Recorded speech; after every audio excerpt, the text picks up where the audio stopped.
Heyo, you're listening to Edge Coach Quip, featuring our very own Edge coaches and community, dropping knowledge nuggets to fuel your day. Heyo, welcome to Coach Quip. This is episode 90. We're almost at 100. Can't wait. I know, it's cruising along here, and today we are talking about ways to increase your motivation. Well, first up, we have 5 ways. We're going to give you the first one in the Quip. Yes. So the first one, I would say, ways to increase motivation. Well, I guess maybe we should start with this. So why would somebody feel a lack of motivation? Oh boy, maybe something with the last 3 years. Maybe something with the last 3 years, but also a couple of things that popped up for me were maybe having a goal and not achieving it. Yep. So like having a race effort that didn't quite go as planned.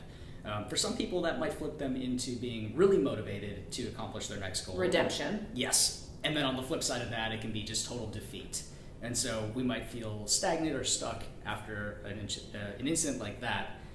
Also coming back from injury, right? Coming back into fitness, I think can feel like a really daunting task to make that climb again, especially if you were up here where, say, a 16-mile long run felt like nothing. Yeah. And then you're back at start. It can be tough to get that motivation to make that climb again, even though you know the steps that it's possible. Similar to that is life changes. So if people have, had a major move, coming back from injury is one of those, having a surgery, having a baby, all of those things make a goal different. And I think people can lack motivation to start them because life looks different right now. Yeah, exactly. So tons of reasons that you might find yourself without motivation. If that is the case and you can't even pinpoint a reason, that is also fine. I think especially right now, it seems like there's so much going on in the world, like you said, just life changes, but also circumstance changes, right? Like we're all adapting to this new post-COVID or almost post-COVID world, and it just looks different. Yep. So one of the ways that we think that you can increase your motivation is by setting realistic and attainable goals. We've done many episodes in the past on goal setting. We could do many, many more. It's a topic that we should always all come back to every season because we are setting new goals. So it's just a good reminder. But we often talk about setting those big, scary, audacious goals and encouraging our athletes to go after those. But you need to remember, those are great, but that can't be your only goal. You need the steps, the smaller goals, the daily goals, the weekly goals to get you to that big goal. And there's something really motivating about checking off those boxes of a daily goal. I just did before we started this episode. I just did my push-ups. We're a little different today. They were kind of a pull-up version. Yep. But I genuinely I'm excited. I have 6 days a week of doing it. This is my 4th day in a row. Mm-hmm. I'm pumped. I chose a different way to do it. I got my green check. Let's go. Yeah. So our goals when we are in peak condition or in the middle of a training cycle are going to look different than our goals when we're first starting out or when we're in this sort of rut feeling or lacking motivation. So sometimes it might be the goal of doing what you did. Sometimes it might just be putting on your shoes. Yep. It might just be taking that first step. So we have to count all of those as wins because that's how we build motivation in the same way that we build fitness is by consistency. I think a lot of times athletes, and I know that we've talked about this between the edge coaches too, they tend to think that the big goals, like completing an Ironman somehow weighs heavier or weighs more in the eyes of themselves and their coaches than putting on their shoes. Mm-hmm. But we will tell you as coaches, especially if you've gone through a rough patch, the day that we see something pop up on Training Peaks, that's complete your 1 mile walk, and we know that you've been maybe it's mental health month, right? You've been depressed and you got moving again. Those are the moments that matter, and they're the goals that for us matter the most, way more than any big goal could be. So there is no bigger or smaller thing. They're all equal, and the ones that sometimes are the most digestible and the most achievable that you are conquering when you need it most matter the most. Yeah, to put that in another way, based on a past episode that we just did about planning your race schedules, right? So we were talking in that episode about hierarchy of races. So you have your A goal is your big goal, but then you have B goals and C goals. We should be thinking about this in somewhat of the same way, but those C goals, like you said, are as important as those A goals when we're thinking about building consistency and building motivation. We think about it like a pyramid too, right? The bottom's the C, the middle's the B, maybe the A's on top. But you can never get an A if you don't have a C.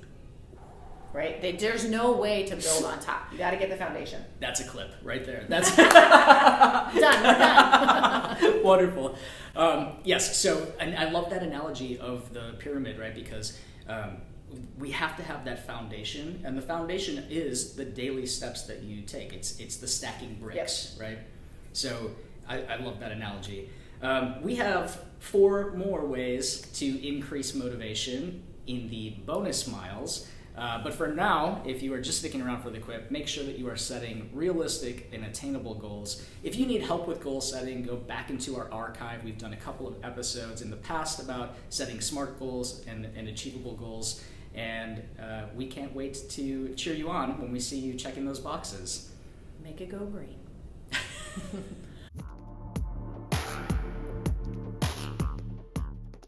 All right, bonus miles. So setting achievable goals, number 1. Number 2, developing a workout schedule, right? I think people shy away from this because our schedules have changed so much, but there's so much power in that flexibility. As a coach, 100% initially, I was like, what the hell is going on, right? But now people can get really creative with how they fit things in and when they fit things in. Definitely develop a workout schedule that works for you. Like for me, I know Thursday mornings, this is where we are. You know, I start at 5, I'm on the track, I'm now coaching a class, and then I have an hour window to fit my run in, and I do exactly that, then I schedule it on my calendar. So nobody can double book me. There's no double booking happening because I have it set aside. It will help you stay motivated because you can then achieve your performances. And it doesn't have to be a whole hour. It could be 20 minutes. But making sure that you're putting it in a space that works specifically for you is really, it's pinnacle in you being able to make things kind of go green and stack the bricks. It also doesn't have to be anything like you've done before, right? I think I used to always believe as an athlete, maybe pre-edge, I have to work out before work or I have to work out after work when I had kind of a normal 9-to-5 job. It wasn't until I started working out at 3 p.m. and I asked my boss, you know, can I go down to the gym and use it as, you know, work through my lunch and then do a 3 to 4 p.m. workout? He's like, absolutely, go for it. Those are some of the best workouts I've ever had in my whole life because I figured out where to put it. That was a natural lull in my day. And let me tell you, I nailed those workouts. Yeah, it felt good. Different way to do it. Yeah, and I think for some people who are lacking motivation, putting workouts on a schedule in Training Peaks or Final Surge or whatever you're using, you know, it can be daunting, right? Yeah. Because it is something that you have to check off, and if you haven't started to stack those bricks and build that momentum, it can be, you know, like I would look at that maybe and go, wow, well, I'm not going to be able to hit that anyway, so maybe I shouldn't do that. So I could see how people on the flip side might think that that's not a good tactic, but the truth is you build that momentum by turning those things green, like you said. And it doesn't have to be the hour, it could be the 20 minutes or even 5 minutes, right? Yeah. Like starting really, really small depending on where you're at. I have an athlete right now that is coming back into it, and I have him doing 6 days a week, 10 minutes. Yeah. And it's like, you know, walk or run, whatever you can do in 10 minutes, right? Or do 10 minutes of core, here's a 10-minute workout. And he's starting to make them go green, and it feels good. Yeah, and then how does that build in week 2, week 3? It Right. just scales, right? Yep. You just increase it from there. He still gets cutbacks too, which is nice. Awesome. Well, another tip that we have is finding an accountability buddy. So accountability buddy or an accountability partner, somebody that can hold you accountable to your goals. So we know the power of community and how much better and easier it is to put in work when you are with somebody. As someone who has been in that place of not feeling motivated, I know that that also felt daunting to say like, oh, someone else is going to be waiting for me. That's a lot of responsibility. But on the flip side, that really helps to build the momentum to say like, I might decide on my own to sleep in and miss that morning workout. But if I know that you're waiting for me at the track, then I'm not going to leave you hanging. Yep. And you're going to be on time. You're not going to dawdle. Yeah. Exactly. So finding a friend, a family member, a workout buddy who can hold you accountable, and if that means just checking in to say, how'd your workout go today, that is one way to do it. But if it's also, you know, sending a text and showing up and picking a time, meeting and working out together, that's all the better. It doesn't always have to be someone that's perfectly matched either, right? So like we have, you know, an athlete that does very kind of longer runs than most people, and she will actually find people to bike with her.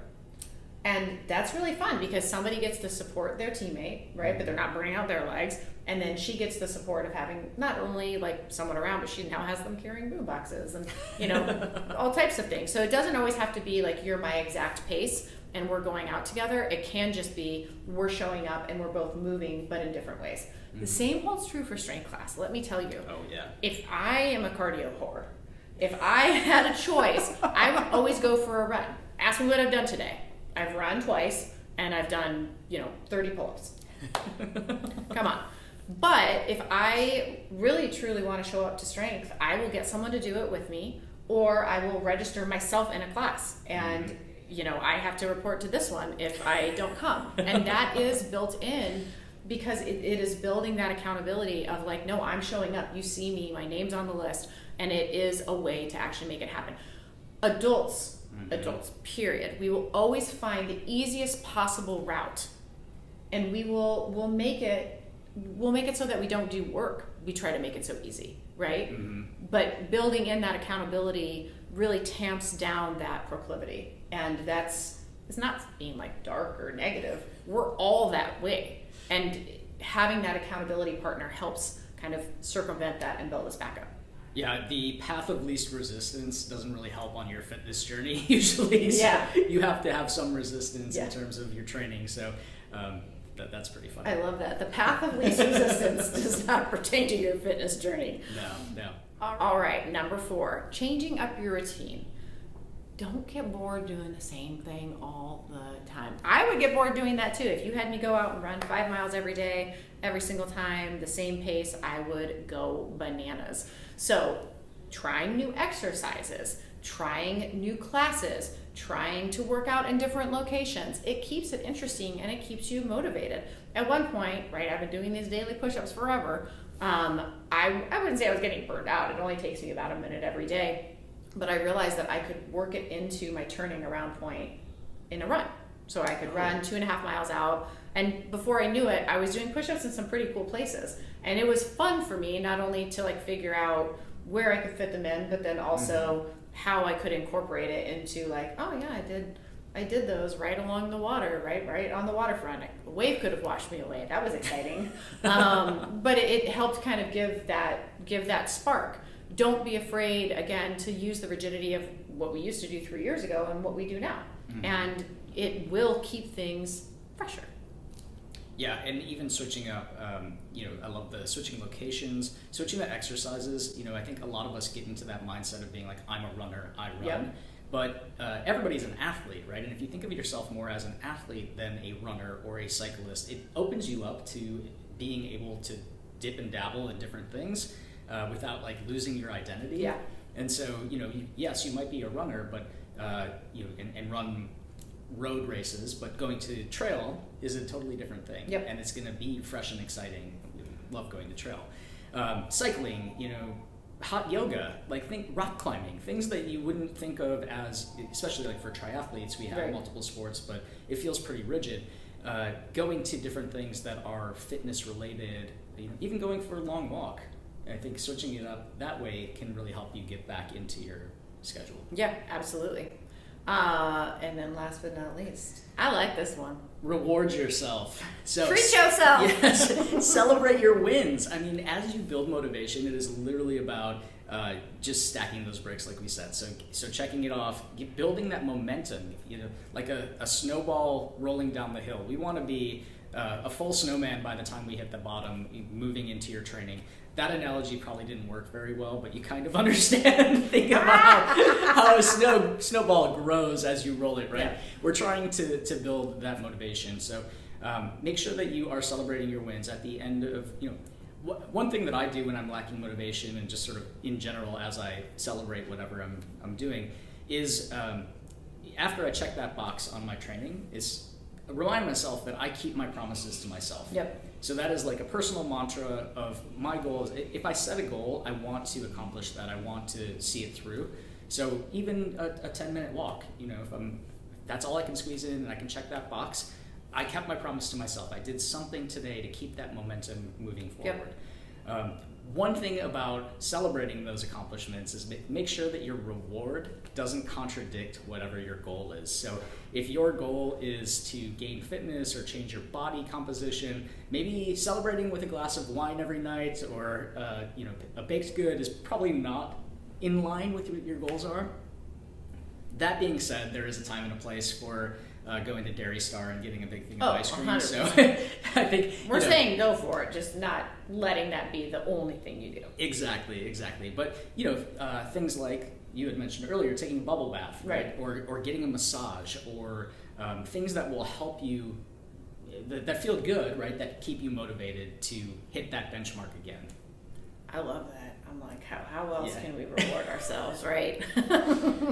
Yep. All right, so to recap, we've got 5. First is setting achievable goals. You don't need to have the big scary goal to start. Set small achievable chunks. The second one is setting a schedule and sticking to it. Number 3, find an accountability partner who is going to show up on the days you don't want to show up, and I promise you're doing the exact same thing for them. Number 4, switch it up, shake it up, switch your schedule, switch the exercises, add in a little bit of spice to keep yourself motivated. And last but not least, treat yourself. Get a reward going when you start to hit these green streaks. Make it a reward that helps feed into better future growth. Till next time. Later. Thanks for listening to Coach Quip. Original music performed by Mend. Follow us online on Instagram, Facebook, and Twitter at Edge Athlete Lounge. Our podcast lives in the blog section of our website. Don't forget to subscribe, rate, and review this podcast, and you can check out the show notes for additional ways to contact us. Ready, set, onward we go.